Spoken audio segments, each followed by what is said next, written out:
From this morning we looked at from the life of Saul and how the disobedience crept into the heart of man and how it brings devastation to the whole humanity.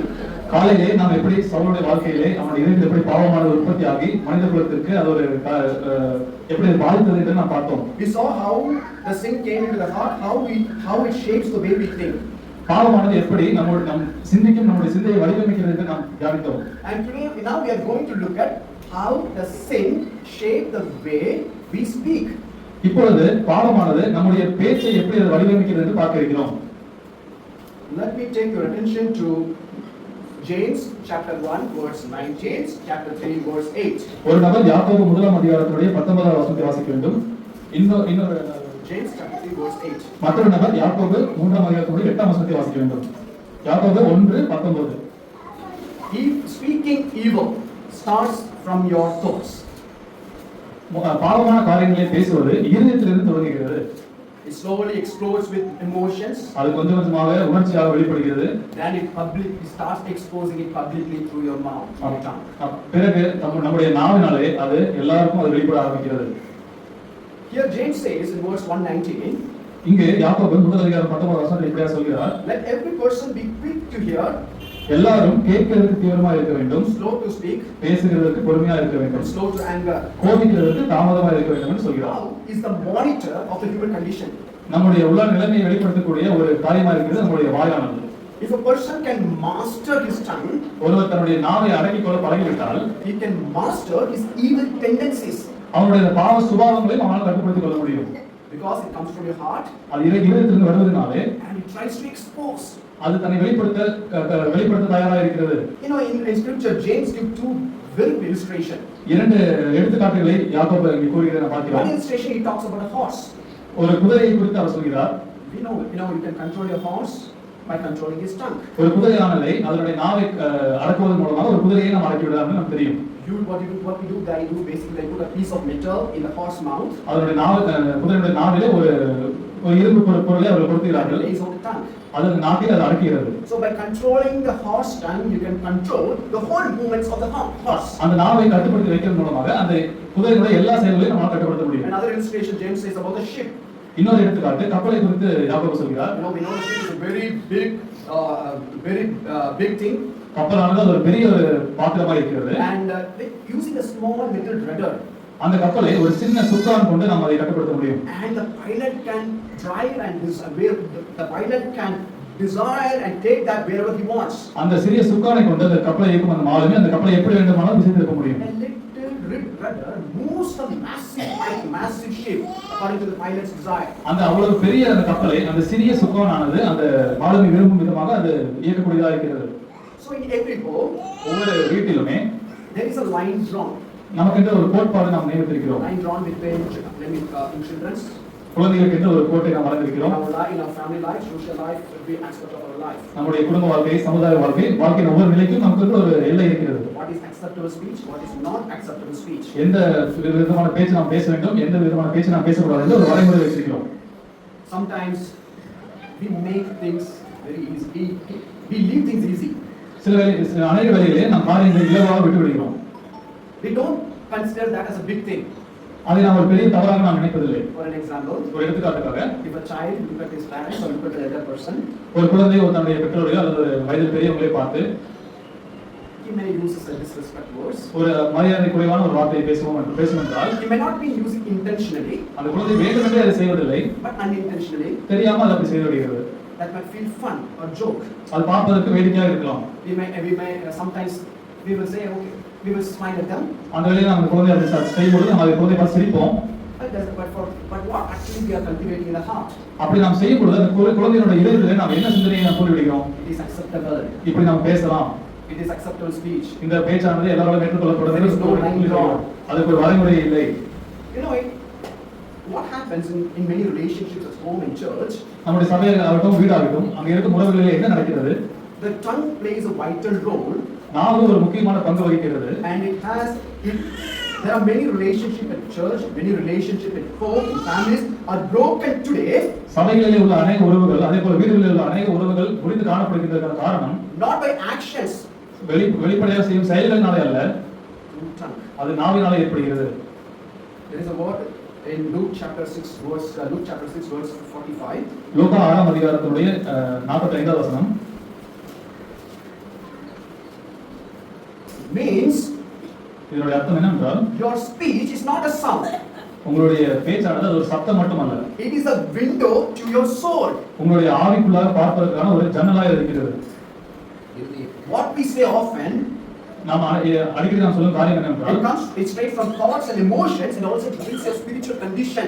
நம்முடைய சிந்தைகளிலிருந்து உணர்ச்சிகளிலிருந்து அது நம்முடைய ஆவிக்குரிய காரியங்களை அது கையாளுகிறது. I want to give you just a practical example. யதார்த்தமான ஒரு எடுத்துக்காட்டை நான் சொல்ல விரும்புகிறேன். When someone tries to provoke or criticize you, உங்களை யாராவது குற்றப்படுத்தும் பொழுதோ குறை சொல்லும் பொழுதோ the best way to handle it is to stay silent and not engaging it. அப்படிப்பட்ட சூழ்நிலைகளில் நாம் கடந்து போகும்போது அது சரியான தீர்வு என்னன்னு பார்த்தா நாம் மௌனம் காப்பது தான் அதுக்கு சரியான தீர்வு. By not responding, you don't give them the attention, the fuel they want to flame the fire. நம்மை குற்றப்படுத்துவதற்காக ஒரு வகை தேடும் பொழுது நீங்கள் மௌனமா இருந்து விட்டால் அது உங்களுக்கு தடையாய் மாறிவிடும். Once a preacher said like this, ஒரு முறை ஒரு பிரசங்கி இப்படியா சொன்னார், pray it and don't say it. ஒரு காரியம் உங்களுக்கு எதிராக வரும்போது அதுக்காக ஜெபம் பண்ணுங்கள், அதை குறித்து புறம் பேசாதீர்கள். Bite your tongue until it bleeds. உங்கள் நாவிலிருந்து ரத்தம் வரும்போது நாவை நீங்கள் கடித்து கட்டுப்படுத்திக் கொள்ளுங்கள். And let God handle things. ஏனென்றால் தேவன் காரியங்களை கையாண்டு கொள்வார். When we stand for certain things for truth, உண்மைக்காக சில வேளைகளில் நாம் நிற்கும் பொழுது there are times you need to speak, நாம் பேச வேண்டிய தருணங்களும் உண்டு. and there are times you no need to speak. நாம் பேசாமல் அமைதியாக இருக்கும் தருணங்களும் உண்டு. When the times when you are not responding, நாம் ஒரு காரியத்திற்கு செவி கொடுக்காமல் இருக்கும் பொழுது people will think that he's not correcting the record. People will think he's not correcting his record. ஜனங்கள் என்ன நினைத்துக் கொள்வார்கள் என்றால் தன்னுடைய தவறை அவன் சரி செய்யாமல் இருக்கிறான் என்று நினைப்பாங்க. Or people will think that rather I'm staying silent. நாம் அமைதியாக இருக்கும் பொழுது ஜனங்கள் என்ன நினைப்பார்கள் என்றால், See, the problem is with him. இவனிடத்துல தான் ஏதோ குறை இருக்கு, அதனால தான் அமைதியாக இருக்கிறான். You know, because he is having the problem, so he is not opening his mouth. இவனிடத்துல தான் குறை இருக்குது, அதனால தான் அவன் வாய் திறக்காமல் இருக்கான் என்று ஜனங்கள் சொல்வார்கள். And on the other side, people will start giving you abusive words, gossip, slander, idle words comes out of the mouth. இன்னொரு இடத்திலே ஜனங்கள் உங்களுக்கு எதிராக உங்களுக்கு தூஷணம் சொல்வார்கள், உங்களுக்கு புறம் கூறுவார்கள், இதெல்லாம் செய்ய ஆரம்பித்து விடுவார்கள். Choosing to stay silent is not a sign of fear. அமைதியாக மௌனம் காப்பதற்காக நீ எடுக்க முடியுது, அது ஒரு பயத்தின் வெளிப்பாடு அல்ல. It is not a sign of weakness or fear. அது உங்களுடைய பலவீனத்தின் வெளிப்பாடு அல்ல. It is a sign of strength. அது உங்களுடைய பலத்தின் ஒரு அடையாளமாக இருக்கிறது. Silence is strength. மௌனம் காப்பது அது ஒரு பலம். Easy choice to remain silent as much as possible. நாம் எந்த அளவுக்கு அமைதியாக இருப்பதற்கு முயற்சிக்கிறோமோ அவ்வளவு அது கடினமாக இருக்கிறது. In Psalms 141 verse 3 it says, சங்கீதம் 141 3வது வசனத்திலே வாசிக்கிறோம், set a watch, O Lord, before my mouth. கர்த்தாவே என் வாய்க்கு காவல் வையும் என்று வாசிக்கிறோம். Keep the door of my lips. என் உதடுகளின் வாசலை காத்துக்கொள்ளும் என்று வாசிக்கிறோம். It is a good reminder to say to ourselves, think before you speak. நாம் பேசுவதற்கு முன்பாக யோசித்து பேச வேண்டும் என்று நாமே நினைவுறுத்திக் கொள்வது மிகவும் நலமாக இருக்கும். There are different kinds of personalities. பலதரப்பட்ட குணாதிசயம் கொண்ட நபர்கள் இருக்கிறார்கள். Some people will say they are very introvert. சில பேர் மிகவும் அமைதி காக்கிறவர்களாக இருப்பார்கள். Some people will say they are very reserving nature. சில ஜனங்கள் மிகவும் குறைவாக அவர்கள் மற்றவர்களிடத்திலே அவர்கள் பலவர்களாக இருப்பார்கள். All five fingers are not same. ஐந்து விரல்களும் ஒன்று போல் ஒன்று இருக்காது. Even in a family, between husband and wife, you expect, oh, I married this girl and I won't expect she has to be like what I expect. ஒரு திருமணத்தை எடுத்துக்கொண்டாலும் கூட ஒரு கணவன் மனைவி அப்படிதான் இருக்கும். ஒரு பெண்ணை திருமணம் செய்து இவர்கள் இதெல்லாம் நான் எதிர்பார்க்கலாம் என்று இருக்கக்கூடாது. Both two of you are coming with different personalities. நீங்கள் இருவரும் வேறு நிலைமையிலிருந்து வருகிறவர்களாக இருக்கிறீர்கள். So you have to understand each other and try to understand each other in a way that God has ordained you to live. தேவன் எப்படி நியமித்திருக்கிறார்களோ அதுபடி நீங்கள் ஒருவரை புரிந்து கொண்டு வாழ்வதுதான் உங்களுடைய காரியம். Let not the emotional thoughts, let not the crooked speech, let not the devious stuff comes out of your tongue because it breaks the relationship. உங்களுடைய வாயிலிருந்து அந்த மாறுபாடான பேச்சுக்களும் சிந்தனைகளும் வராமல் இருப்பதனாலே அந்த உங்களுடைய உறவானது முறிக்கப்படாமல் இருக்குமா? What we read in James 1:19. யாக்கோபு 1:19 நாம் வாசித்தோம். Let every person be quick to hear. நாம் வாசித்தோம், நாம் கேட்கிறதற்கு தீவிரமுள்ளவர்களாக இருக்க வேண்டும் என்று வாசித்தோம். I see this the greatest problem I see this on the other way, we are not very quick to hear. We are always quick to speak. நாம எல்லாம் எதில தீவிரமா இருக்கோம்னு பார்த்தா மத்தவங்க பேசுறது கேட்கிறது தீவிரமா இல்ல, பேசுறதுல தான் நாம் தீவிரமா இருக்கிறோம்.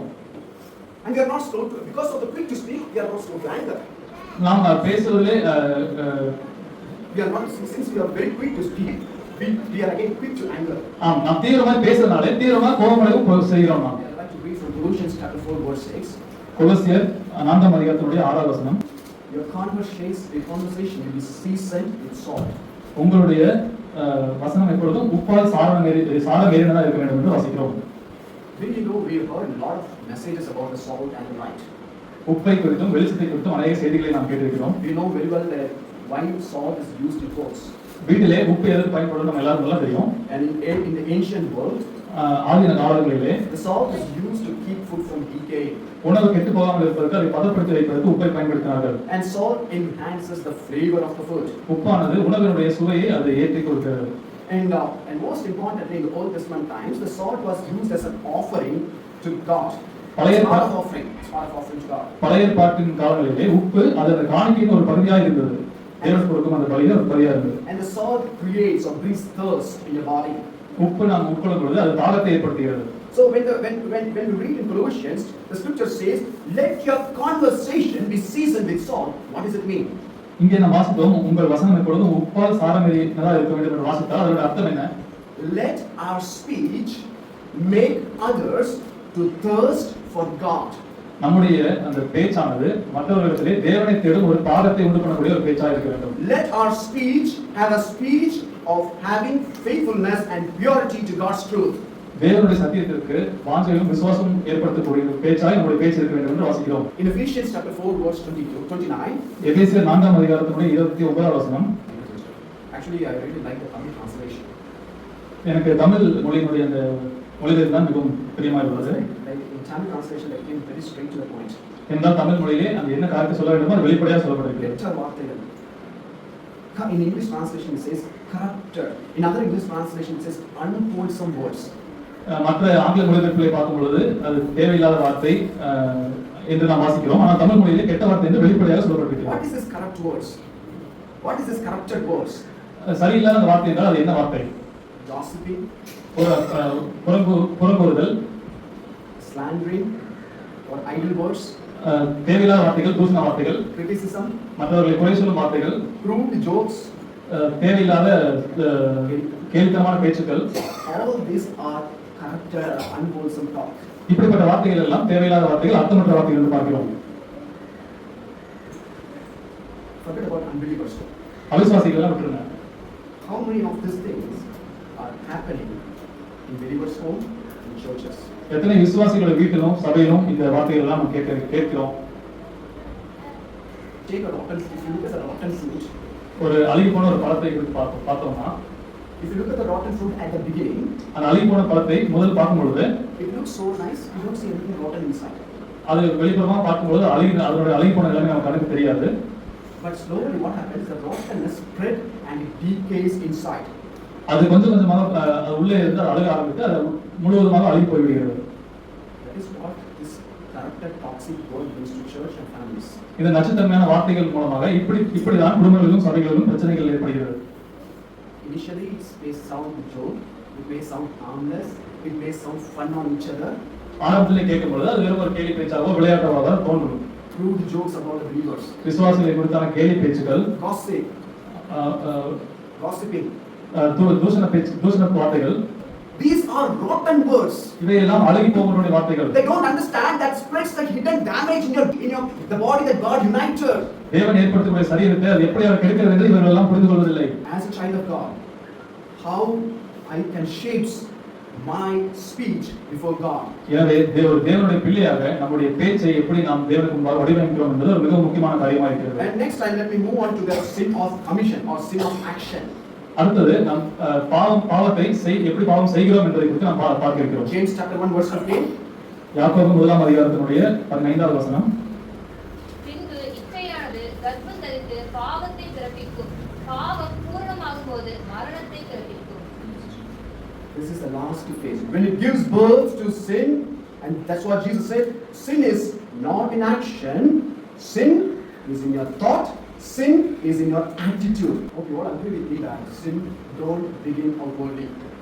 பாவமானது வெளிப்புறமாக அது ஏற்படுவதில்லை என்று நீங்கள் எல்லாரும் எவ்வளவு ஒத்துக்கொள்வீங்கன்னு நான் நம்புறேன். It begins quietly, very quietly conceiving in your heart. அது கொஞ்சம் கொஞ்சமாக நம்முடைய இதயங்களிலே அது கர்ப்பம் தரிக்கிறதா இருக்கிறது. Doing evil is an action that violates the God's commandment, and harming others and dishonoring God's through action. நாம் பாவ செயலானது அது தேவனுடைய வார்த்தைக்கு கீழ்ப்படியாமலும் மற்றவர்களிடத்திலே அது அந்த வெறுப்பை ஏற்படுத்தக்கூடிய விதமாக இருக்கிறது. It may start as a fleeting thought, a small compromise. அது ஒரு சிறிய ஒரு சிந்தனையாக மனதிலே எழலாம். As I mentioned before, it seems harmless at the beginning. ஆரம்பத்திலே அது ஒரு பாவமாக நம்ம கண்களுக்கு தெரியாது. But when we left unchecked, நாம் அந்த சிந்தை முளைக்கும் பொழுது அதை நாம் கவனிக்காம விட்டு விட்டோம்னா it takes root. அது கொஞ்சம் கொஞ்சமாக வேர் கொண்டு வளர்கிறது. It slowly begins to take root in your life. அது Without you knowing it. நாம் அறியாமலே கொஞ்சம் கொஞ்சமா நம்முடைய வாழ்க்கையிலே அது வளர ஆரம்பிக்கும். As times go on, காலம் செல்ல செல்ல sin don't stay small. பாவமானது எப்பொழுதும் சிறியதாகவே இருந்து கொண்டிருக்காது. Sin grows up. பாவம் வளர்ந்து கொண்டுதான் இருக்கும். The earlier we act, நாம் எவ்வளவு சீக்கிரமாக நாம் செயல்படுகின்றோமோ the earlier is easier to stop. அதை நிறுத்துவதற்கு தடை செய்வதற்கு அவ்வளவு அது எளிதாக இருக்கிறது. Otherwise, it will stop you. இல்லை என்றால் பாவம் நம்மளை நிறுத்திவிடும். It will shape the way the sin think. பாவம் எப்படி செயல்படுகிறதோ அது போல நம்மையும் அது ஆக்கிரமித்து விடும். It will impact your choices. நம்முடைய நாம் எதையெல்லாம் தேர்ந்தெடுக்கிறோமோ விருப்பத்தை எல்லாம் அது ஆட்கொள்ளும். It makes shift to your attitude. நம்முடைய குணாதிசயங்களை நாம் சிந்திக்கும் திறனை அது மாற்றிவிடும். In 1 Samuel chapter 18, only today, verse 11.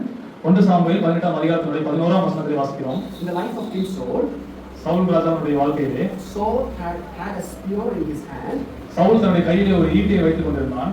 and he heard it say to himself, Saul was saying to himself, Saul அவனிடத்திலே அவன் ஒரு சொல்லிக் கொண்டான், I will pin David to the wall. தாவீதை சுவற்றோடு சேர்த்து நான் அடித்து விடுவேன் இந்த ஈட்டியை கொண்டு என்று அவன் சொல்லிக் கொண்டான். Thoughts சிந்தைகள் slowly begins to grow, அந்த சிந்தை கொஞ்சம் கொஞ்சமாக வளர ஆரம்பிக்கிறது. and he threw it one day. ஒரு நாள் அவன் ஈட்டியை தாவீது மேலே அவன் எய்து விட்டான். Very dangerous thing is the toxic thought. அந்த நச்சுத்தன்மையான அந்த சிந்தை தான் இதற்கு காரணம். The toxic thought does not just happen in church. இந்த நச்சுத்தன்மையான சிந்தனைகள் சபையிலே ஏற்படுவதில்லை. Toxic thought also happens in families. அது குடும்பங்களிலும் ஏற்படக்கூடியதாக இருக்கிறது. Between husband and wife. ஒரு கணவன் மனைவிக்கு இடையிலே, Between in-laws. அந்த சம்பந்திகளுக்குள்ளாக ஒருவருக்குள்ளாக அந்த பிரச்சனைகள் வருகிறது. Small thoughts. Don't let the toxic thoughts to grow, because if it is grow, it can go up to the murder stage. இந்த இப்படிப்பட்ட அந்த நச்சுத்தன்மையான காரியங்களை நீங்கள் வளரவிட்டால் அது கொலை செய்யும் அளவிற்கு கூட அது உயர்ந்து சென்றுவிடும். Even if you look at the life of Saul, one more example.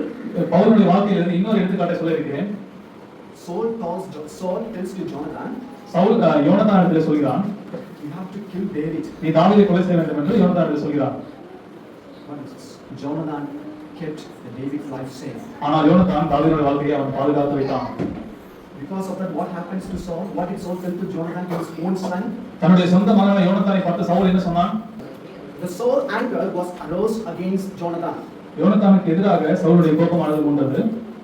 Don't think that Saul was Jonathan is a very lovable person, very lovable son to Saul. சவுலுக்கு யோனத்தான் மிகவும் ஒரு நேசிக்கக்கூடிய மகனாக இருந்தான். Because in other places we read, when David told this incident to Jonathan, what Jonathan said? தாவீது இப்படியாக சவுலை குறித்து யோனத்தானிடம் சொன்னபோது யோனத்தான் என்ன சொன்னான்? My father did not hide anything from me. என்னுடைய தகப்பன் என்னிடத்தில் ஒன்றையும் மறைத்ததில்லை. And the same Saul who loved his son Jonathan, but what he's doing here? தன் மகனை நேசித்தான் அதே சவுல் தான் இங்கே என்ன சொல்கிறார்? You son of perverse. மாறுபாடு உள்ளவர்களின் மகனே என்று அவனை திட்டுகிறான். Rebellious child of rebellious woman. இரண்டாவது மாறுபாடு உள்ளவர்களின் மகனே என்று அவன் தன்னுடைய மகனை அவன் You திட்டுகிறான். chose the son of Jesse. ஈசாயின் மகனை நீ தோழனாக தெரிந்து கொண்டாயா? Are you bringing shame to our family? உன் தாய் மானத்துக்கு வெட்கம் உண்டாக்குகிறாயா? Very, very toxic thoughts. மிகவும் கொடிதான வார்த்தைகள் இந்த இடத்துல அவர் உபயோகிக்கிறார். That toxic thoughts, what happens when you read down? தொடர்ந்து வசனங்களை வாசிக்கும் பொழுது இந்த சிந்தனைகள் எங்கே போய் முடிகிறது பார்த்தால் Verse 33. 33வது வசனம். Saul cast a spear at him to kill him, to kill his own son Jonathan. Saul தன் சொந்த குமாரனை கொல்வதற்காக ஈட்டியை அந்த இடத்துல எரிகிறான் என்று நாம் 33வது வசனத்தில் வாசிக்கிறோம். It is very important that life of prayer is very important in families, because these things should not happen in church or in homes. இப்படிப்பட்ட காரியங்கள் குடும்பங்களிலும் வீடுகளிலும் ஏற்படாமல் இருப்பதற்கு ஜெபம் ஒரு மிகப்பெரிய ஒரு ஆயுதமாக இருக்கிறது. I'll take 10 more minutes and I'll finish my message. ஒரு 10 நிமிடம் கூட நான் எடுத்துக்கொண்டு என்னுடைய செய்தியை முடித்துக் கொள்கிறேன். Last is the sin of omission. நிராகரிக்கும் பாவம். James 4:17. யாக்கோபு 4ஆம் அதிகாரத்தினுடைய 7வது வசனம். ஒருவன் நன்மை செய்ய அறிந்திருந்தும் அது அவன் செய்யாமல் போனான். You may not be, sin is not like gossiping, sin is not like stealing, sin is not like murdering or whatever. Sin is also not showing kindness, not showing forgiving heart, but not standing up for the truth. பாவம் என்றால் அது ஒரு திருடுவதும் தூஷணம் பேசுவதும் போன்ற காரியங்கள் மட்டும் பாவம் அல்ல. பாவம் என்பது நன்மை செய்யாமல் இருப்பது, மன்னிக்காமல் இருக்கும் குணம் கொண்டது, இவையும் பாவம் தான். Imagine a child, little child. Imagine a child. There are two children in the home. ஒரு வீட்ல இரண்டு குழந்தைகள் இருக்காங்கன்னு நாம் வைத்துக் கொள்வோம். One child, the little sister, spills a cup of juice on the floor. அந்த வீட்ல இருக்கும் அந்த சிறிய குழந்தையானது தரையிலே அந்த பழச்சாற்றை கீழே சிந்தி விட்டது என்று வைத்துக் கொள்வோம். And the parents always taught the children to help each other. குழந்தைகள் எப்பொழுதும் ஒருவருக்கு ஒருவர் உதவி செய்யணும்னு பெற்றோர் சொல்லி கொடுத்திருப்பாங்க. And when the elder sister saw the little sister spill juice at the floor, அந்த மூத்த பெண்ணானவள் தன்னுடைய தங்கை அந்த தரையிலே பழச்சாற்றை சிந்தின பொழுது she ignored. அவள் கண்டுக்காம விட்டு விட்டா. She walked away. அவள் கண்டுக்காம அந்த பக்கம் போயிட்டா. She does not do nothing. அவள் ஒன்றுமே செய்யவில்லை. It is kind of the same thing that applies in our life. இந்த காரியம் நம்முடைய வாழ்க்கையில் நாம் ஒப்பிட்டு பார்க்க முடியும். The child did not do anything. அந்த குழந்தை எதுவுமே செய்ய, அந்த அக்கா எதுவுமே செய்யல. The child did not elect her sister. தன்னுடைய தங்கையை பார்த்து அவள் கத்தவோ திட்டவோ இல்லை. The child did not use any words at her. தேவையில்லாத வார்த்தைகள் ஒன்றும் அந்த தங்கச்சி இடத்தில் அது ஒன்றும் உபயோகப்படுத்தவில்லை. He simply just ignored and went. அந்த மூத்த பெண்ணானவள் அப்படியே கடந்து போய்விட்டாள். In some cases, that's the same in our life. நம்முடைய வாழ்க்கையிலும் இது காணப்படுகிறது. You know, when something that God wants us to do something, then we ignore those things. It is called a sin of omission. தேவன் நம் வாழ்க்கையிலே ஒரு காரியத்தை காண்பித்து அதை செய்ய வேண்டும் என்று சொல்லி நாம் செய்யாமல் இருப்போம் என்றால் அது ஒரு பாவமாக இருக்கிறது. In the life of King Saul, சவுலுடைய வாழ்க்கையை பார்க்கும் பொழுது, you know, the partial disobedience is also a kind of sin of omission. சவுலுடைய வாழ்க்கையிலே அவர் தேவன் கொடுத்த கட்டளையிலே பாதியை மட்டும்தான் அவன் கீழ்ப்படிந்தான். அதுவும் ஒரு நிராகரிப்பின் பாவமாக இருக்கிறது. What is the partial disobedience? அந்த பாதியான அந்த கீழ்ப்படிதல் என்ன? You know, when God told Saul to kill all the Amalekites, அமலேக்கியர்களுடைய எல்லாவற்றையும் கொல்லப்பட வேண்டும் என்று தேவன் கட்டளையிட்ட பொழுது, but what did Saul do? ஆனால் சவுல் என்ன செய்தான்? He did, yes, he killed. அவன் கொலை செய்தான். But he secured what found best for the people.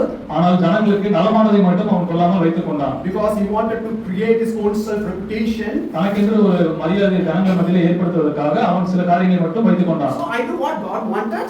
தேவன் சொன்னதை நான் செய்கிறேன். But also I do what I wanted. எனக்கு தேவையானதை நான் செஞ்சுக்கிறேன். This is sin. இது பாவம். I know this is right. இது நல்லது, சரி என்று எனக்கு தெரியும். You know, I know this is what God I wanted. Is not what we are doing. தேவன் இதுதான் எனக்கு வேண்டும் என்று சொல்கிறதை நாம் செய்வதில்லை. I want to highlight the consequences that sin brings in our life. பாவம் நம்முடைய வாழ்க்கையிலே கொண்டு வரும் அந்த விளைவுகளை நான் எடுத்துக்காட்ட விரும்புகிறேன். You know, the sin builds war and breaks fellowship.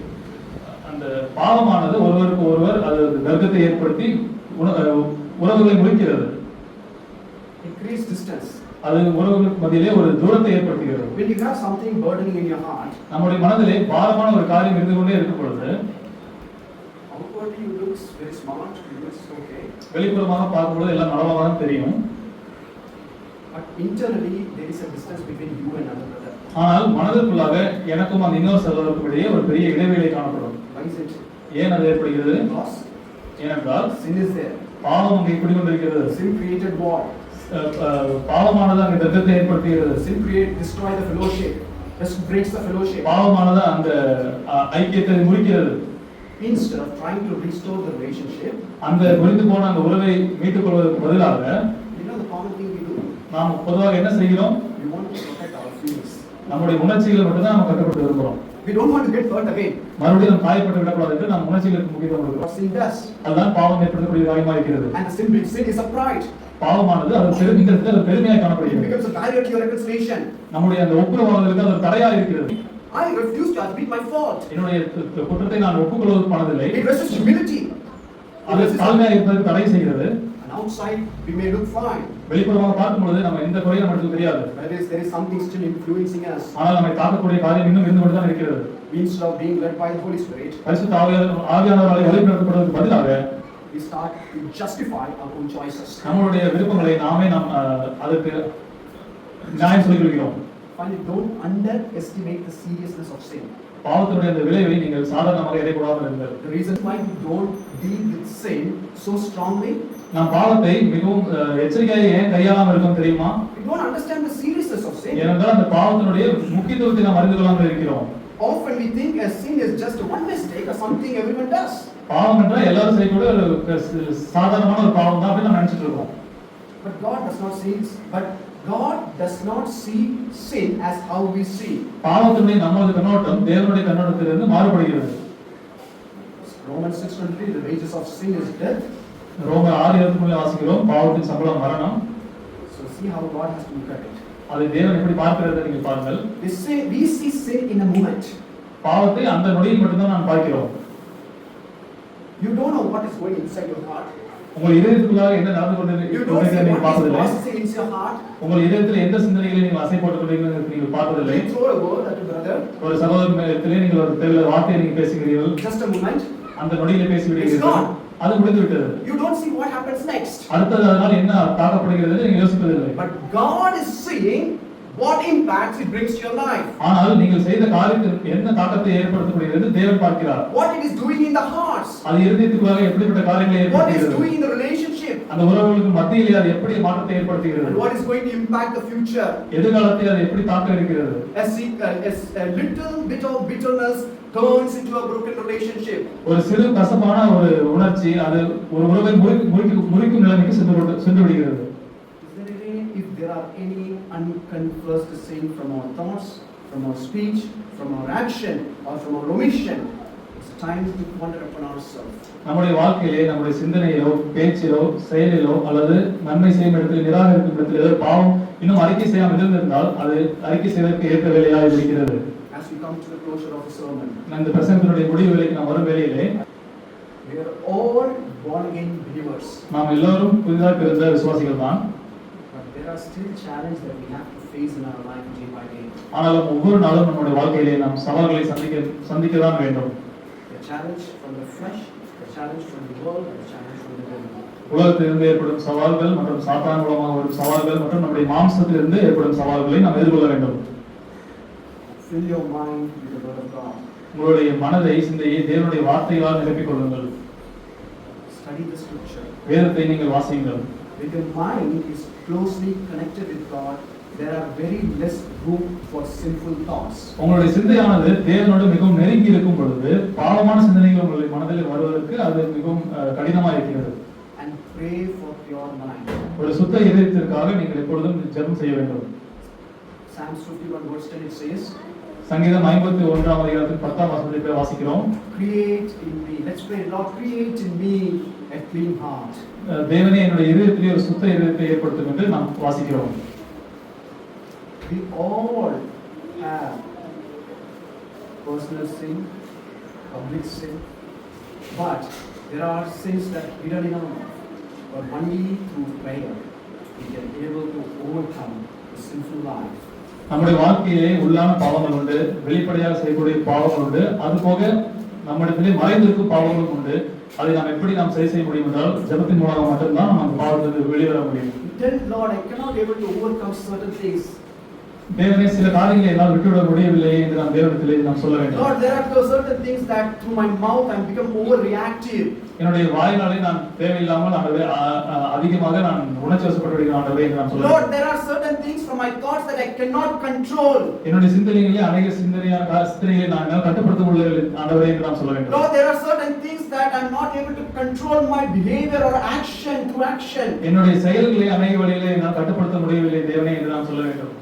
If you trust in the Lord Jesus Christ, கர்த்தராகிய இயேசு மேல் நீங்கள் விசுவாசமாய் இருப்பீர்கள் என்றால் with the help of the Holy Spirit, பரிசுத்த ஆவியினுடைய உதவி மூலமாக I'm sure that Lord will definitely allow the Holy Spirit to renew your minds through prayer. உங்களுடைய சிந்தைகளை ஜெபத்தின் மூலமாக பரிசுத்த ஆவியின் மூலமாக தேவன் மாற்ற வல்லவராய் இருக்கிறார் என்று நிச்சயித்திருக்கிறேன். And think of the very good things. நல்ல காரியங்களை குறித்து எப்பொழுதும் சிந்தனையாயிருங்கள். Abstain from every form of evil. எல்லா விதமான பாவத்திலிருந்தும் நீங்கள் உங்களை தூரமாக வைத்துக் கொள்ளுங்கள். Even the things that leads to sin or even the things that are sin. பாவமான காரியங்களையும் பாவத்துக்கு இழுத்து செல்லக்கூடிய காரியங்களையும் நீங்கள் தூரமாக இருக்க வேண்டும். Stay away from anything that you think that leads me to ungodly. இந்த காரியம் பாவத்திற்கு என்னை இழுத்து செல்ல வேண்டும் என்று உங்களுக்கு தெரிந்தால் அந்த காரியத்தை நீங்கள் உடனே விட்டு விடுங்கள். They think that if anything that contradicts God's holiness, தேவனுடைய பரிசுத்தத்திற்கு எதிர்மாறாக இருக்கும் எந்த ஒரு காரியத்தையும் நீங்கள் விட்டு விட வேண்டும். train your mind to focus on godly things, hearing godly sermons. தேவ godly songs. வசனத்தை, பிரசன்னங்களை, தேவ ஆவிக்குரிய பாடல்களை கேட்பதற்கு நம்முடைய மனதை நீங்கள் பலப்படுத்த வேண்டும். Avoid any sinful thinking, maybe movies or music or websites that triggers sinful thoughts. பாவ சிந்தனைகளை நமக்குள்ளே தூண்டக்கூடிய சினிமாக்களோ அல்லது இன்டர்நெட் வெப்சைட்களோ எல்லாம் நாம் தவிர்ப்பது நல்லது. Surround yourself with godly people. நம்மை சுற்றி எப்பொழுதும் தேவனுடைய பிள்ளைகள் இருக்கும்படி நாம் பார்த்துக் கொள்ள வேண்டும். May the Lord help us, and thanks for this opportunity to share the word of God. இந்த வார்த்தைகளை உங்களுக்கு பகிர்வதற்கு தேவன் கிருபை இருப்பதற்காக அவர் நன்றி சொல்லிக் கொள்கிறேன்.